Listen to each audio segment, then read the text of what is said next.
Bonjour à tous, bienvenue à Rendez-vous chez vous. Je m'appelle Jumi, je vous propose un échange passionnant entre la France et la Corée du Sud. Fin novembre, l'équipe française Team Vitality, une des meilleures équipes e-sport de France, a visité la Corée pour s'entraîner au cœur du berceau mondial de League of Legends. Cette histoire dépasse le simple cadre du jeu vidéo, c'est une rencontre culturelle et technologique fascinante. Pourquoi la Corée est-elle devenue une superpuissance de l'e-sport et qu'a appris Team Vitality lors de son séjour? C'est ce que nous allons découvrir ensemble.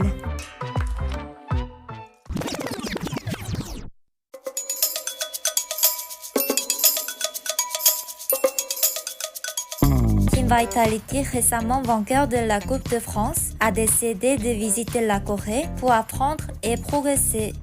L'équipe s'est entraînée au Jeonji Global Academy, un centre d'excellence dirigé par l'équipe Jeonji, l'un des noms les plus prestigieux du championnat mondial de League of Legends.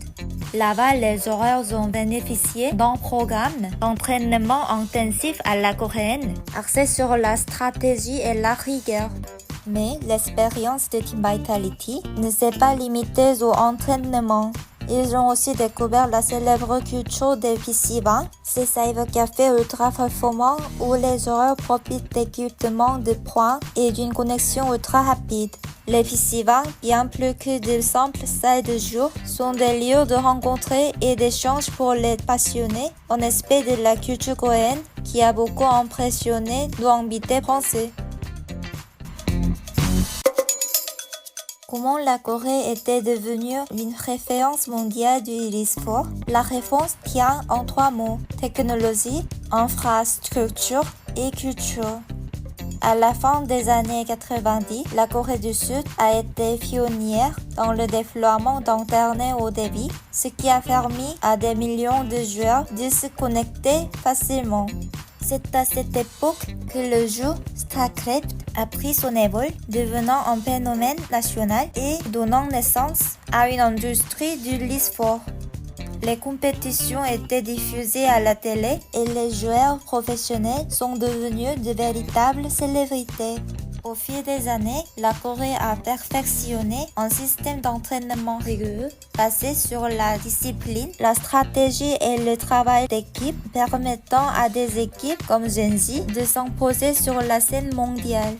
Pour Team Vitality, s'entraîner en Corée, c'était non seulement progresser dans le jeu, mais aussi comprendre la philosophie de l'e-sport coréen.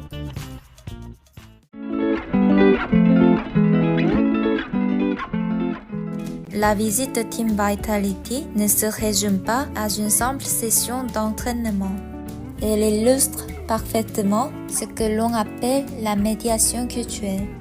L'e-sport, aujourd'hui, est bien plus qu'un jeu. C'est un point entre les cultures, un espace où les nations se rencontrent, coopèrent et s'inspirent mutuellement. L'ambassade de France en Corée a souligné l'importance de cette initiative qui démontre que l'e-sport peut devenir un outil puissant de diplomatie culturelle.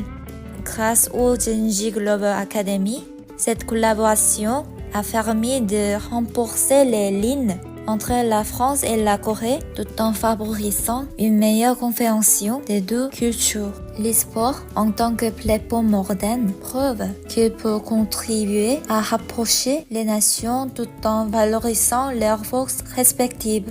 Cette visite a montré comment la France et la Corée peuvent apprendre l'une de l'autre et créer de nouvelles connexions grâce à la culture moderne de l'e-sport. Avec de telles initiatives, l'e-sport ne se limite plus à une simple compétition, mais devient un point culturel entre les nations. Est-ce que imaginez-vous un futur où la Corée et la France co-organiseraient un championnat international d'e-sport? Cela ferait rêver, n'est-ce pas? Aujourd'hui, nous avons parlé de l'expérience de Team Vitality en Corée où ils ont découvert non seulement un entraînement de haut niveau, mais aussi une riche culturelle unique. Et vous, qu'en pensez-vous? Selon vous, quelle transformation l'e-sport peut-il apporter aux relations internationales? Partagez vos réflexions dans les commentaires ou par email.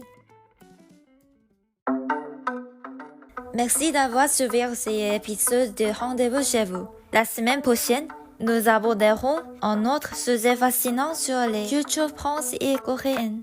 À très bientôt pour un nouveau rendez-vous culture chez vous. À jeudi prochain.